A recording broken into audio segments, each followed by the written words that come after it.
The title of Dennis's talk is the Digital NIST Pilot Project, Transforming and Modeling Digital Reference Material Certificates. So Dennis has worked at the Office of Reference Materials at NIST, we call it the ORM, for 16 years. He has led production and distribution of NIST SRM certificates, making many improvements to represent information from NIST's diverse materials in a uniform way. His duties also include leading other aspects related to reference materials, such as safety data sheet production, conversion of safety documentation to GHS, hazmat classification, label production, packaging materials, and e-commerce. Prior to working in the Office of Reference Materials, he created IT programs at NIST, including the web code for the first version of the key comparison database that was released when the CIPM MRA was signed. So welcome, Dennis, and you can go ahead with your presentation. Thank you. Let me go ahead and share my screen. And if you can just confirm that you see it okay. Yes, okay. Yes, Dennis, that's good. Excellent. So today I'm going to talk about the work that's ongoing at NIST in our digital NIST project around creating a model and transforming our materials to have digital reference material certificates, or DRMCs. At the start, though, I'd like to acknowledge a couple others that have been involved in this. My colleagues that have been involved in the pilot study, our PTB colleagues who've helped us out as well. The NIST Associate Director for Lab Programs who's supported the effort, and it's not on the slide, but also the SIM MWG14 for inviting me to come talk today. So this has been digital transformation has been a worldwide effort. And as we've already heard, NMIs around the world are pursuing various digital programs, things like digital calibration certificates, the metrology cloud, Industry 4.0, the Internet of Things, and automation and remote calibrations. This has been going on for a few years. But in general, the broad consensus is that metrology needs to move to fully digital and fully fair data. And so, as Mark referred to as well, many organizations have joined into a joint statement of intent on the digital transformation in the international scientific and quality infrastructure.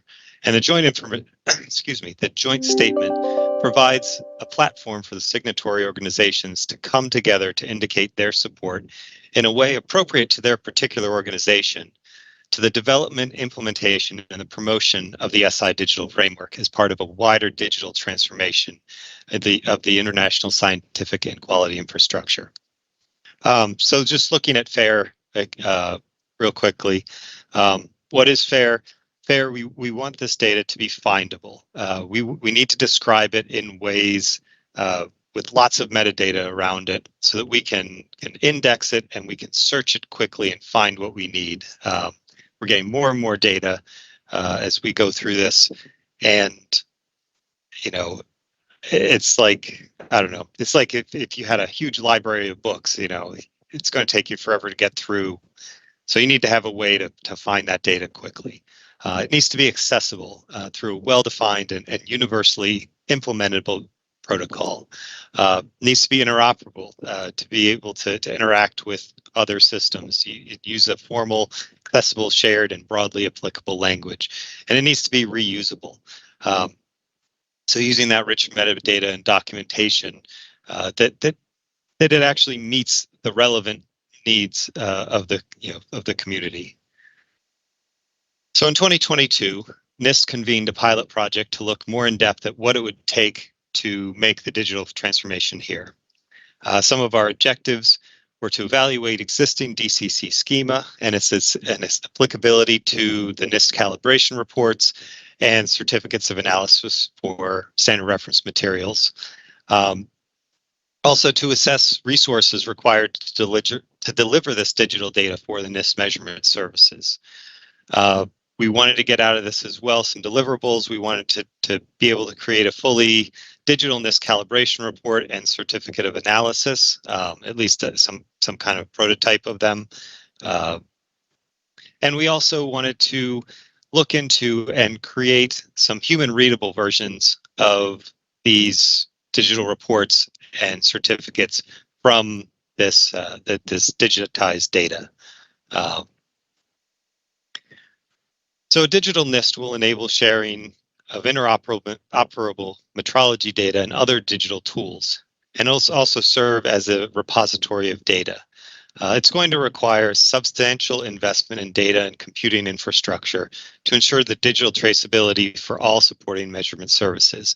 If we get to the point of, it's not if, but when we get to the point of having DRMCs, if we're still manually entering or typing in information, then we're not truly digital, and we're not going to really gain all the benefits that we can from this conversion. We do see that this is going to boost industry competitiveness in global markets by meeting international standards requirements for accreditation, conformity, quality, and product safety. The change to digital will also make it easier for customers to access the data whenever and wherever they need. So far, much of the international conversation has been focused on calibrations, especially with the DCC and its development. But it may sound trivial to say, but reference materials are different than calibrations.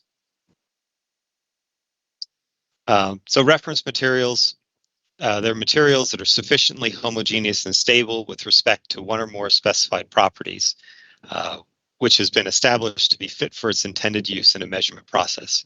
And then a certified reference material is an RM that's characterized by a metrologically valid procedure for one or more specified properties. And that's accompanied by a reference material certificate that has the values, the uncertainties, and a statement of metrological traceability.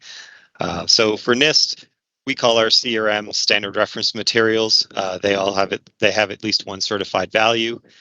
Then we also have reference materials that don't have any certified values. And they may just be a material that's homogeneous and stable with respect to a specific measurand. So NIST, we have a large and diverse catalog of standard reference materials. We've been making reference materials for over 100 years, and we add new materials every year. We currently have over 1,100 different products in our catalog in 28 different categories that span many areas of science. Our SRMs represent categories such as metals, high purity materials, ceramics, foods and agriculture, cements, radioactive materials, nanomaterials, primary gas mixtures, and many more. For us, no one category makes up a large portion of the materials we provide.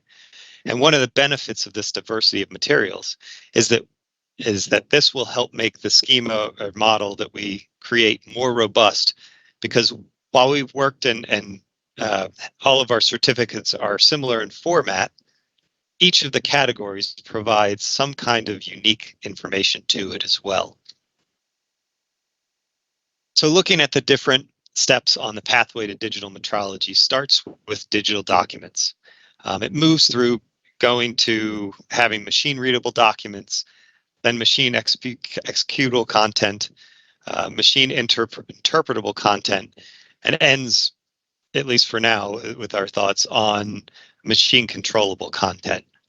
And so right now we're at the beginning stages of this transformation, which I think it's probably fair to say that most people are. NIST reference material certificates are currently produced to be disseminated as digital documents as PDF files. And part of the goal of our pilot project was to be able to figure out what was needed to move from having to having machine readable documents. However, as Mark touched on earlier, I forget his exact quote, but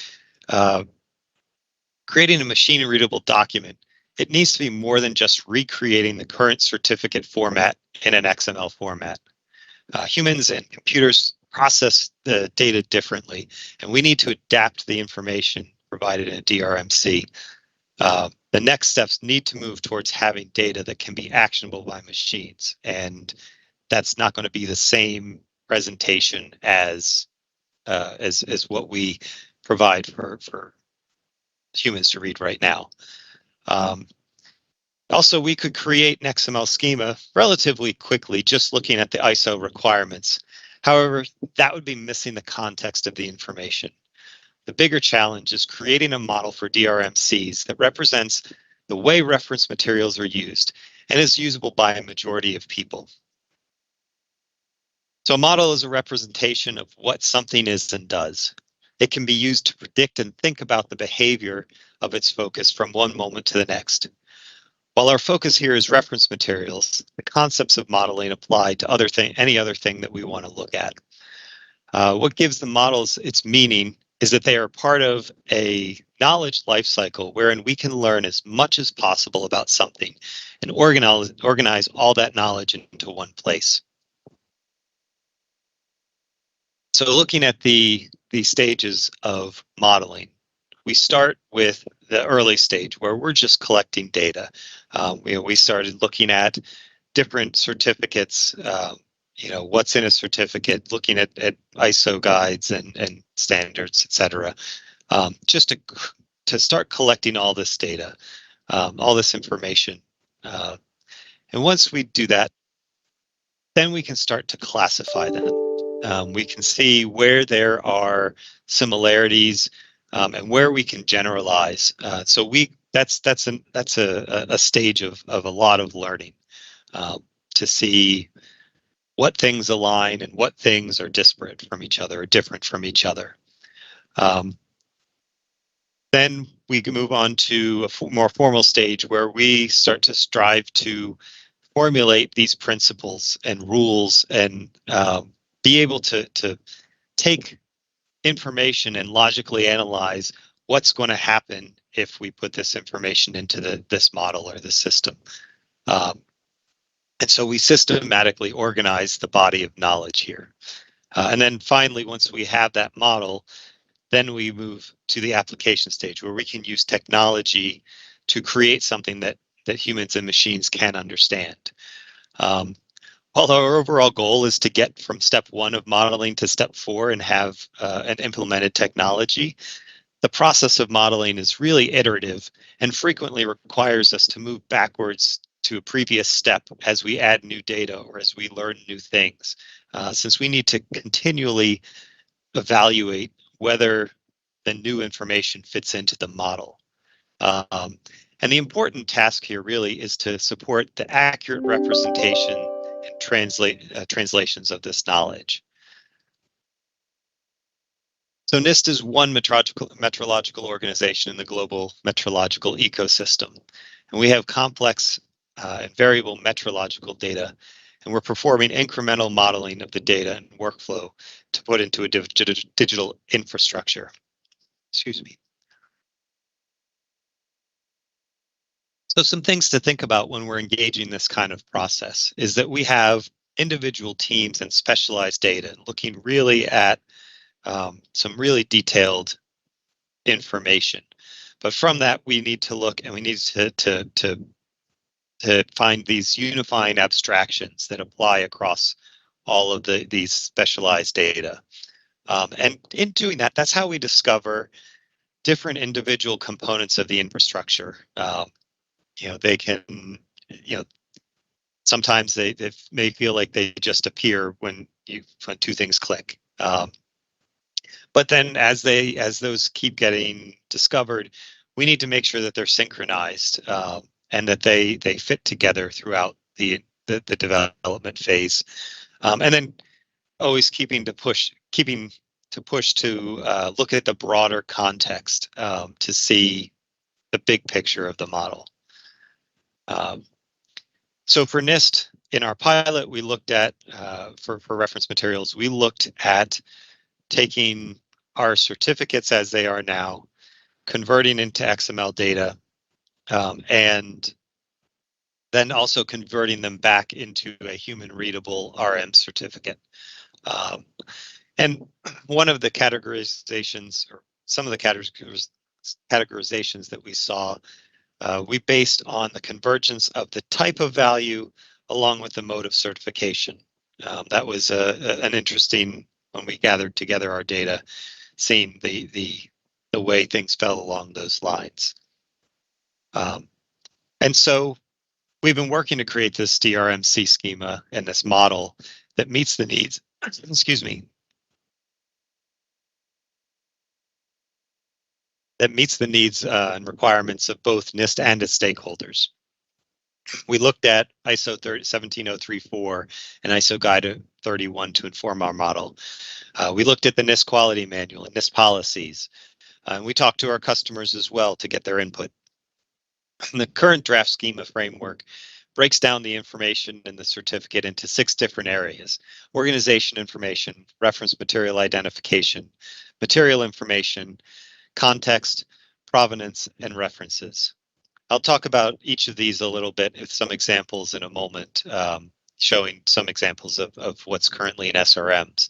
But I'm also going to be posing some questions throughout that are questions we can think about that help us as we go through modeling this process.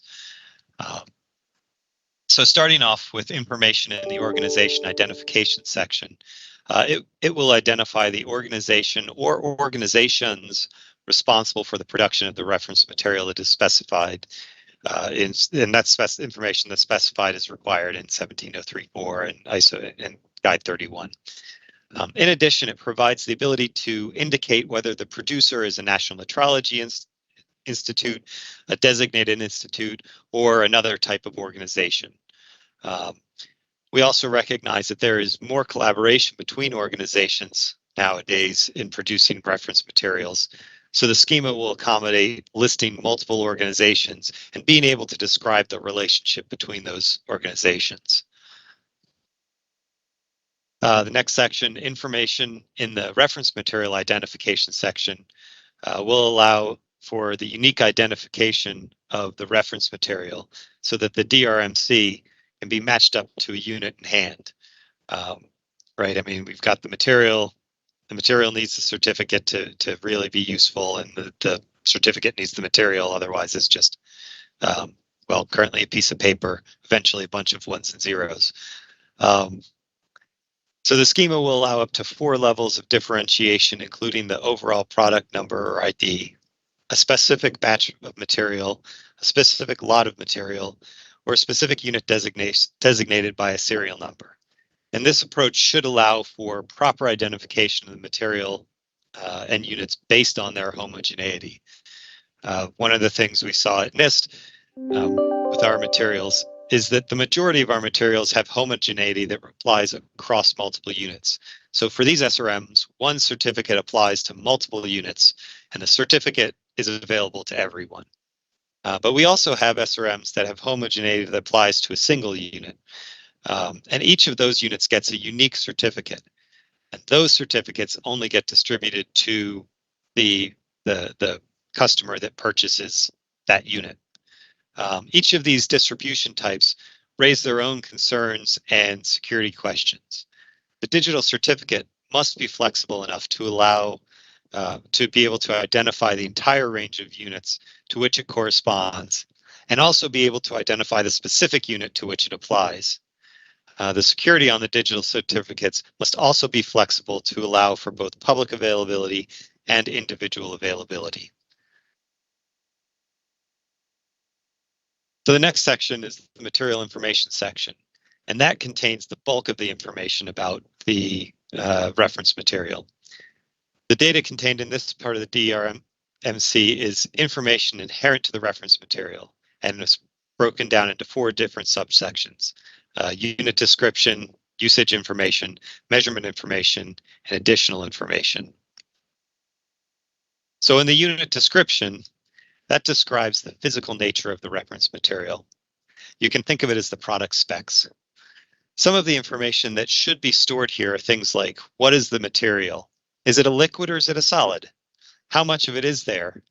How many different parts? Are there different materials at different levels? They are included in the RM. How many of each part are included in a unit? What type of packaging does the material come in? All this information is important to detail so you know what you're getting and whether a material will work with your instrumentation. So the usage information section holds important information about storage, handling, and usage of the material. The storage information could include things like store away from sunlight and intense sources of radiation, or store in a minus 80 degrees freezer. And just to kind of point out there, those two examples, the first one, store away from sunlight and intense sources of radiation, that's very customized to us as humans. A human will be able to process that fairly easily, but a computer may not be able to process that quite as easily versus, say, minus 80 freezer. A computer can get that real easily. So the usage instructions that need to be specified will surely be diverse, like the examples I was just talking about, and store information such as things like, does the material need to be reconstituted, or does it need to be diluted? Do you need to measure, or do you need to dry it so that the measurement can be done on a dry mass basis? And how do you measure that to keep the values correct? Do you mix two parts of the reference material together to make a solution? This may be part of the schema that needs to accommodate a lot of text. And there'll definitely be challenges as we continue to model and develop this to figure out how to take that text and make it machine actionable. So now getting to the heart of the certificate is the measurement information section. And that's where we provide measured values and other important information about them. Stored here are things like the period of validity, traceability statements, what is being measured, what are the units of measurement, what are the associated uncertainties, is the value certified or non-certified, and any measurement procedures if applicable. This is the most complex part. Representation of units hasn't been solved for machines yet, and there are many different possibilities out there right now, such as things like units ML or QUDT, and other possibilities. And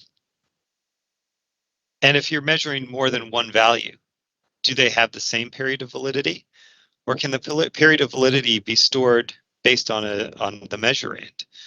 That's something that, for instance, right now, we tend to at least NIST does, we tend to have the period of validity apply to the entire material. But if we know some components are more stable than others, could we take that and say, apply different periods of validity to each of those components? The measurands are also complex. There are many ways to represent what is being measured, such as the common name for a material, a chemical name or symbol, the CAS number, or an Inchi key. We need to look at how can we represent all of that information such that it registers with the people that are using it. If somebody's used to using the symbol versus an Inchi key or whatever, that they are able to get that information when they need it. And something that needs to be figured out with that, as well as all of this, is how much of this should be put into the schema versus how much should we then really offload into programming using XSL or something else, some other kind of middleware program to convert the data into what is needed. Right? Do we want to store all those names of the material in the same XML file and keep adding to it?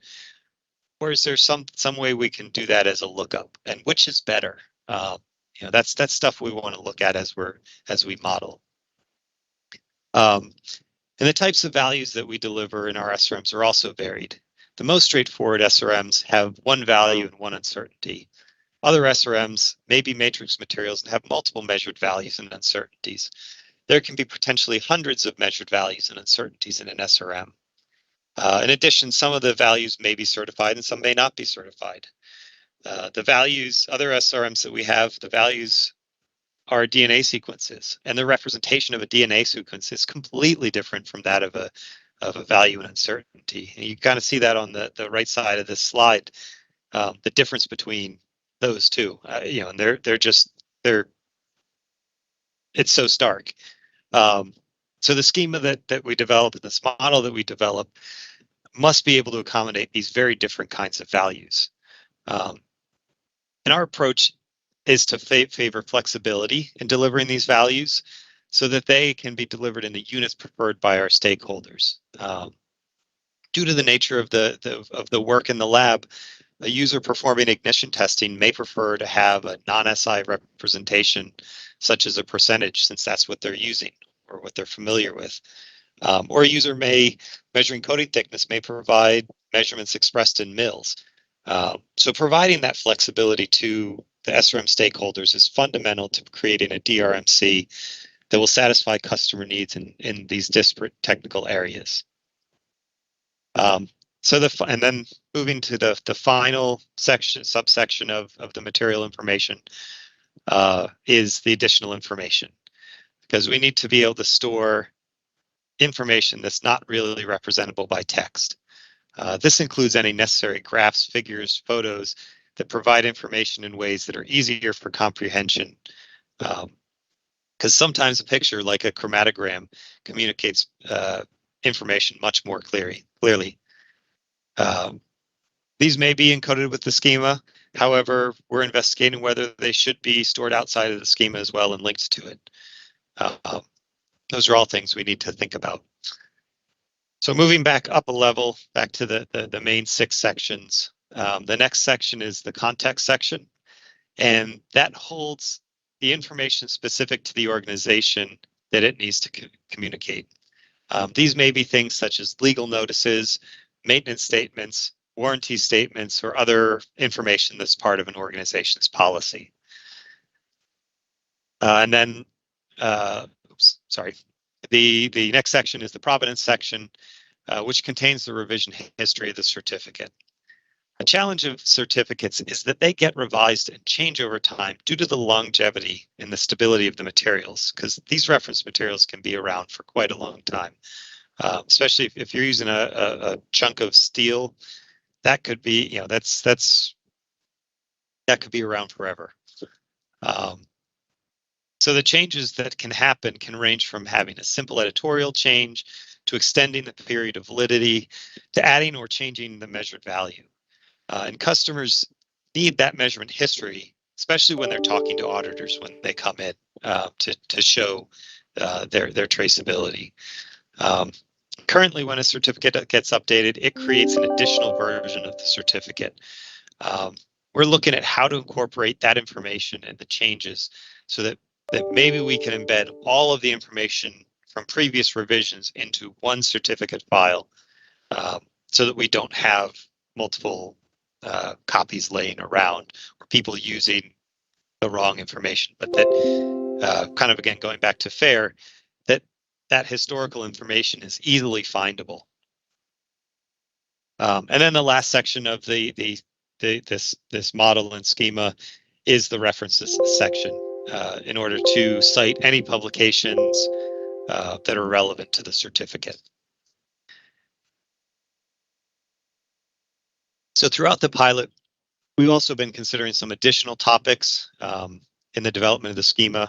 Accommodating Greek letters and symbols is important because they're superscript, as well as superscripts and subscripts, as these can be found throughout certificates and units and representations of measurement. We need to look at separating the data from the text, as I was mentioning before. Humans are much more adept at reading text. However, machines read individual data points better. As we shift to certificates that are machine readable, we must change how the data is communicated. Even though we are still transitioning towards machine readable, it's still important that we have a human readable certificate. Humans will still be involved in making measurements and will need to ensure the quality of those measurements by verifying against the certificate. There's been many different ideas we've been considering throughout the pilot, and each of these provides a wonderful opportunity to make certificates more accessible and usable. And we see the potential for tremendous gains in searching to identify SRMs that fit the need of customers, and creating a repository of digital certificates to facilitate more automation and better comparison as well. The improvements that we can achieve with the digitization of certificates to be machine readable ultimately becomes the foundation to progress through these steps and become the foundation for machine-to-machine communication. There's also other advantages to this digital transformation. If we're truly digital, we can eliminate transcription errors. Right now with paper and with, we're copying data over and over. It's too easy to have errors creep in, and those errors can matter. We can have an interoperable data and unit formats. We can use digital signatures and identifiers to make these certificates more secure, and enable security in a digital traceability chain. The data will be preserved for much longer. We can have searchable databases of the information. Again, going to the fair, that it will become much more easy to find the information that you need. This could also provide a foundation for innovation in instruments eventually. I could imagine a scenario. What if when you're making a measurement in the lab, your instrument could look at the DRMC and tell you that your sample size is too small. Some of that is just thinking that we haven't even begun to think about yet what those kinds of possibilities are. We can enable web-based measurement services. As I've said before, making customizable reports and certificates that really hit at what does that specific customer, what does that specific sector need. Lots and lots of advantages. So looking at the next steps for us, we're going to continue to work on the model for NIST. We're still bouncing through those 4 steps, gathering more information, trying to make this a more robust model. But we also need to work on converting things that are currently paper-based data to be digital, so that we have that digital infrastructure behind and in place and ready when we're ready to communicate DRMC. And then the other thing is to work with SIM members. We're looking at ourselves. As I mentioned, we're listening to customers as well. But again, if something gets created and it's not usable by a majority of people, then it's the old joke. If you've got 15 standards and so you say, well, let's make a standard to combine them all, and now you've got 16 standards. Well, we don't want 16 standards. We want to have something that everybody can use. And so with that, I'm happy to announce today with the MWG14 is forming a sub-working group on DRMCs. The initial goal of this group is going to be sharing information regarding DRMC development, also to work on a DRMC schema, looking at the model and rules for schema usage, and coming up with protocols for the support and distribution of DRMCs. And then after a year, the group will present recommendations to the MWG14. We look at this as being an informal format, at least to start, as we are in the early stages. And this will be NIST-led. I'll be leading this working group. So attendance, participation in this group and attendance in the meetings is open to all SIM members. We are looking to have a representative from each participating SIM country to be identified, just to help facilitate some communication between the different NMIs. But if you are interested in joining, or then please contact either me or that you're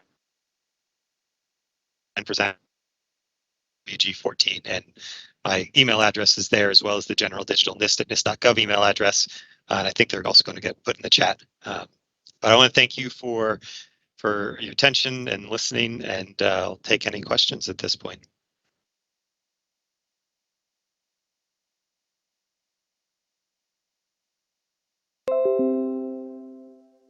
Thank you, Dennis. That was a great presentation.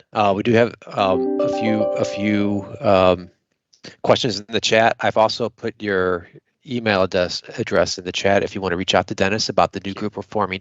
I don't think we have a date fixed yet for the first meeting, but it would be fair to say it probably won't be before March, but maybe not so much after. Yeah, it definitely won't be before March. It won't be in February. Aiming probably towards the end of March for the first one. So we have a few questions in the chat, and so we'll get started on that. And if time allows, we can also have additional questions for Mark if Mark is willing. I think Alexi did have a question for Mark that I didn't get to. So the first question is, what about the encryption of material measurement information? Yeah, that's a very good question. And putting this information into a DRMC, we do want to secure it more. To this point, we haven't done, we haven't looked too much into specifics about how to encrypt or what the best ways are, but we do need to look at and encrypt the information and make it more secure. I've seen with paper stuff, gosh, it's been a few years, but I've seen an example where somebody sent to us a copy of our certificate, and it was quite obvious that somebody had printed out information on another piece of paper and then taped it over the information on our certificate and attempted to present it as a valid certificate. With the move to digital, we can add encryption, probably to the whole certificate, maybe even to sign individual pieces of information, so that we know what are what's valid, not just us, but any auditor or anybody in that kind of process can know what's valid.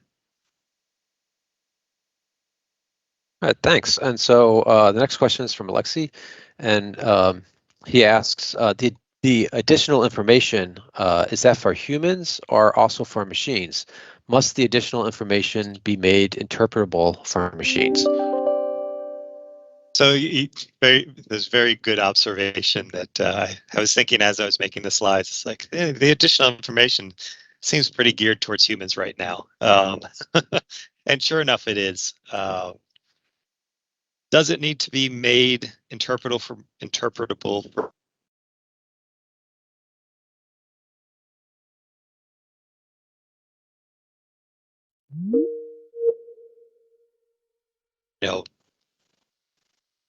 working and moving towards this digital method of communicating? We may discover ways to turn that chromatogram into specific data points, and to be able to make it interpretable for the machines. If I have a background in IT as well, and frequently people, they'll see an image or they'll see a web page of lots of text, and they'll take information off of it, and that's just somebody writing a program trying to pick out the relevant pieces of data. So I do think that we could take those kinds of pictures and try it. It can lead to better quantification of those things that are very qualitative right now. So just a sort of a follow-up on that, Dennis, would it be fair to say that some of like in the picture that you showed, it was a spectrum. Would it be fair to say that in a lot of cases for reference materials, people might be using that additional information to decide if that's the reference material they want to purchase, whereas the machine, once you own it, then it's the machine interpretable information that's probably the more relevant. Is that sort of one way to look at it? Yeah, absolutely. I think that's one way to look at it. That definitely the looking at the graph can help the human figure it out. I'll also put out there my what I can't remember. I mentioned it in the talk, but one of my things I often say or say occasionally is, can you imagine that with the DRMCs, that maybe your instrument would be able to communicate directly with the NIST catalog or different CRM producers catalog, and be able to say, oh, this is the SRM that you need for this situation. And so it may end up being the instrument that looks and figures out what it needs in the future. But level 5 or 6. right. So Enrique asks, do users have to have implemented some degree of digitalization process to use digital certificates of reference materials? So I'll say no, because what we're striving to put all this information digitally. But we can't just rely on the digital. We need to make sure that information can be produced into something that's human readable. So if somebody gets a reference material and they haven't done any digitization yet, they can and they should be able to use that what essentially I imagine would be a PDF of certificate. It's just that PDF was created through a digital format, going through XML to create that. Because looking at it, every organization is going to be at a different point along this journey as we go. So we need to make sure that we have that compatibility, that people are still involved, and that you don't have to have an entire digital digital framework or system in place to be able to use it. So that's the long answer. Again, the short answer is no, you don't have to. All right, thanks. So Mark asks, he says, nice informative presentation. Thank you.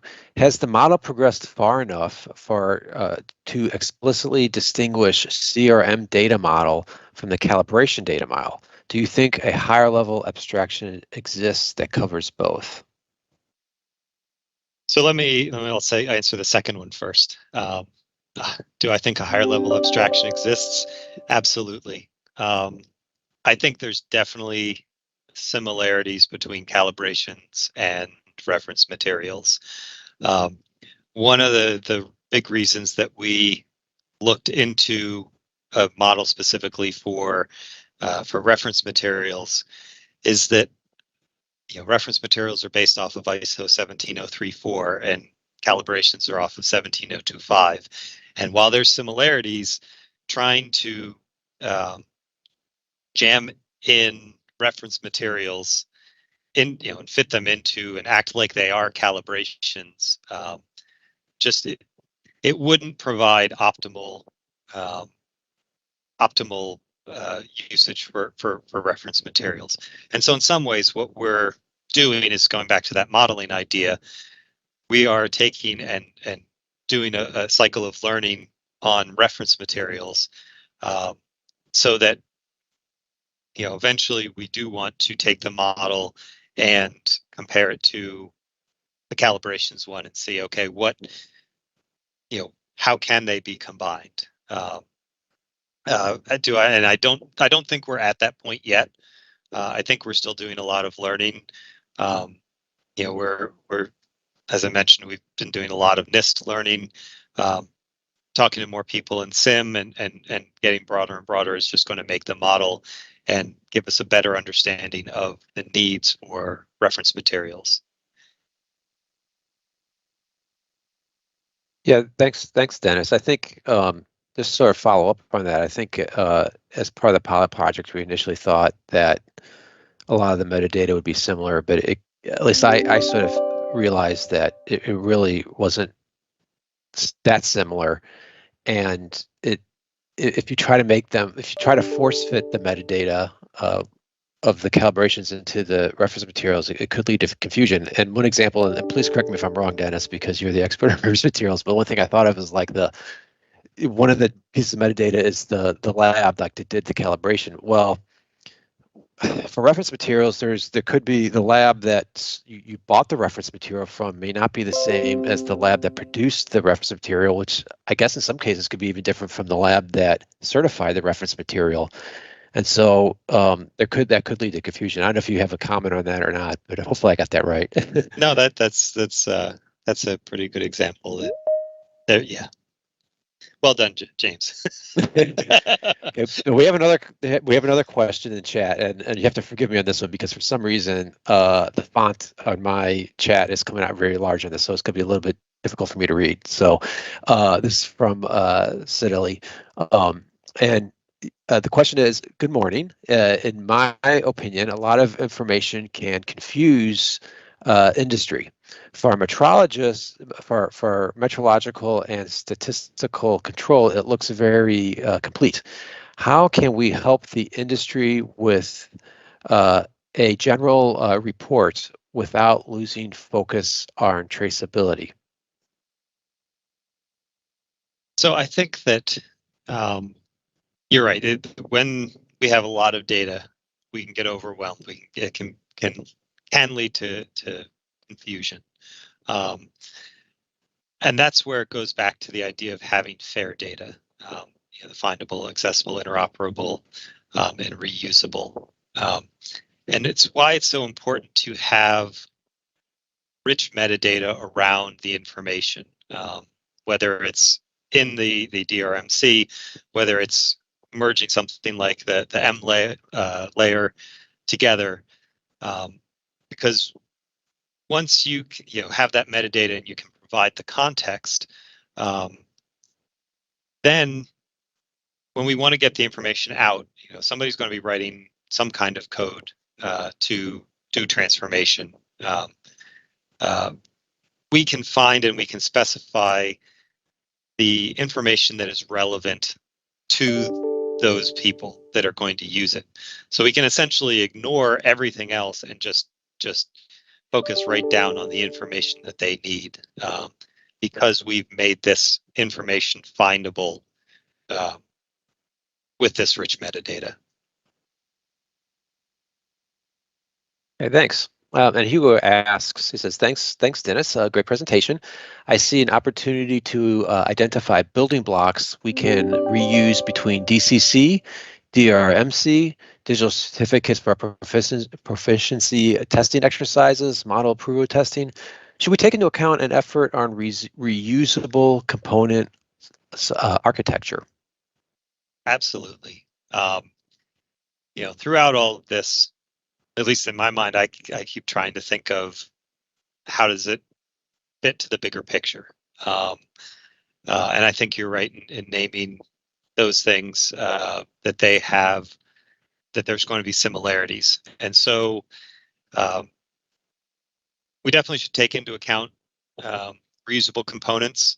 The process that we're using is to continue to model, we're learning about the reference material and then bring in the next thing, or maybe more than one thing, to be able to say, okay, kind of the same thing. It may feel like, hey, we got to the technology of the DRMC, that step 4 from my one slide. But now if we start talking about the DCC or proficiency testing, we may be back at step 1 where we've got all this disparate data and that we can look through. So we should definitely take into account those. And I'll say too that in the back of my mind, I've looked at this model for the DRMC. Really, it could be applicable to, could potentially be applicable to non-reference materials as well, because if we design it well, we can allow for the certified values to be identified and non-certified values to be identified, and it could become a way to be able to just document any lab sample that you have, taking into account just to fill out what are the pieces of information in the schema that are relevant to the material. So definitely would like to reuse parts of this. So we have another question, but I think you may have answered it again, but you can see if you want to elaborate some more. It says, how important is it to work in parallel on computer security? This is so that all the data is not affected by the digital processing in case there's a violation of integrity of the information. Yeah, so I did touch on that earlier. I don't know that I fully answered this, but this is a very good question. I think it's extremely important to do the security at the same time. In fact, that's some of my more recent efforts and conversations have been trying to get the security, get security going. When we were doing the pilot, we were looking, we knew security was there and that it needs to be done for the exact reasons that you say. But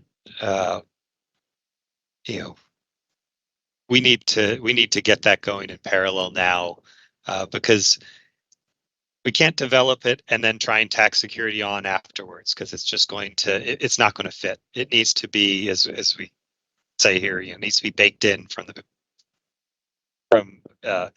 early on, so that it functions effectively. Okay, thanks. There's one more, and I think this will probably have to be the last question. Are there any tools available to producers of calibrations to create prototypes of digital calibration reports? I am aware of some.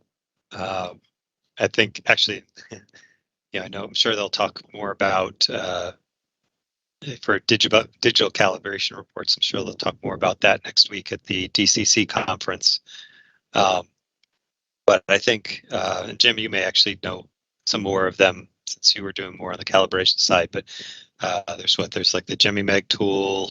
I forget some of the others, but yeah, I think if you look on the PTV, and I'm blanking on now the website name, but they have a wiki where you can get to, as Dennis mentioned, the JemmyMeg tool, and that's and maybe some others, but that's probably the best place to start right now.